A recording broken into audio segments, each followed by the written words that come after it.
حدیث مبارک کې راځي چې دا نیک عمل ښځه به جنت ته تلي چې کله خاون ورشي نو دا به خپل خاون ته وایي راځه ژوند به تیرو خو دنیا کې جنگ جګړې وي دلته به نه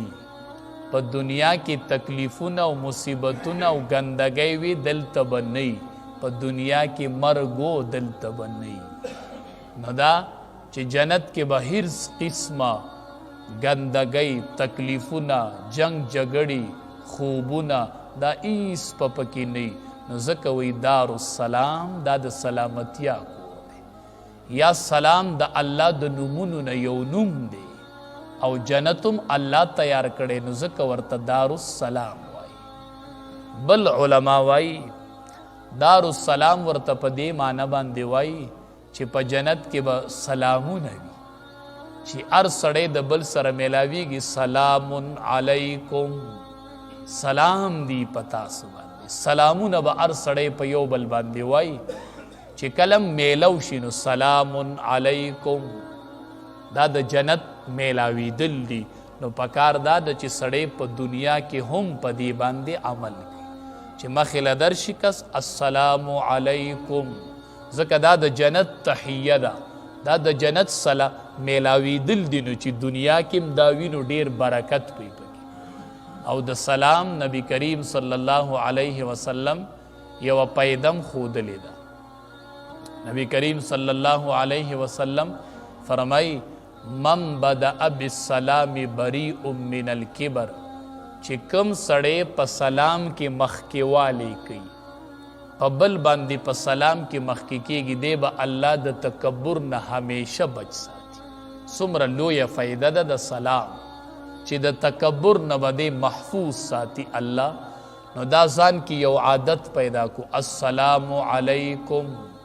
نبی کریم صلی الله علیه وسلم فرمای افشو السلام سلام خور کئی سلام خور کئی طعام ور کئی خلق ته روټۍ ورکئ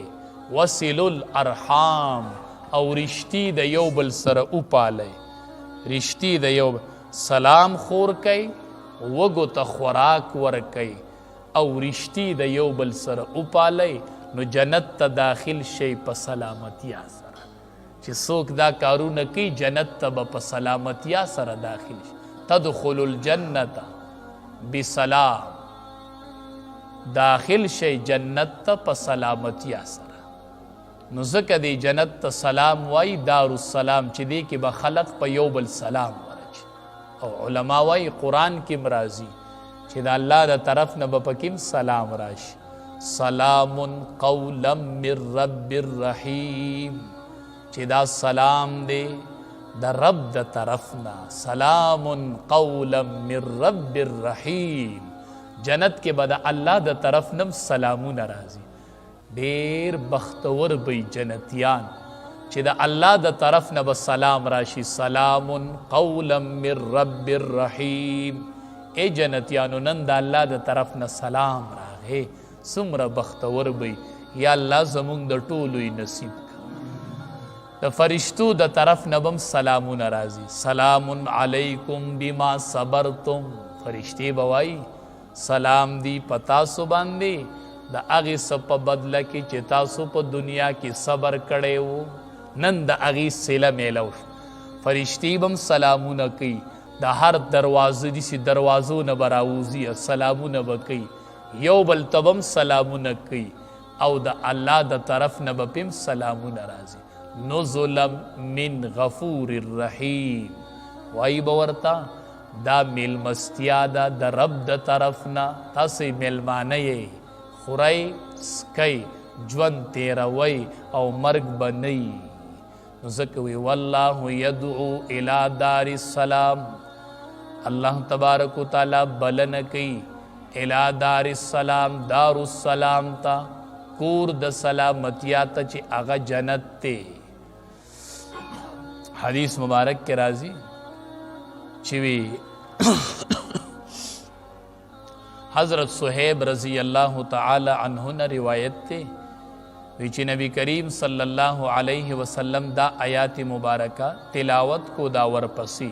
للذین احسنوا الحسنى دیکھیں اللہ دا جنت ذکر کی مخکے کے وائی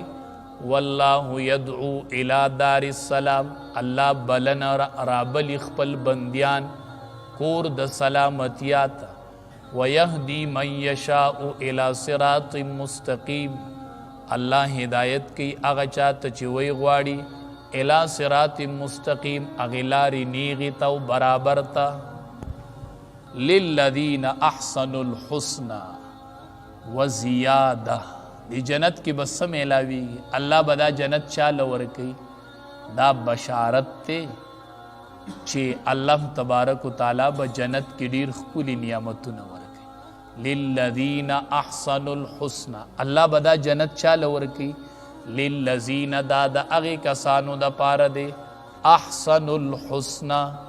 چھے نیک عملی کڑی احسنو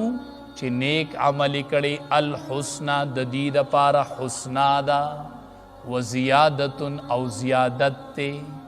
دا حسنہ نمراد علماوی جنت تے نو چاچے نیک عملو نکڑی دی نو الحسنہ ددید پارا جنت تے و زیادتن او نورم زیاد نعمتو ندی ورلا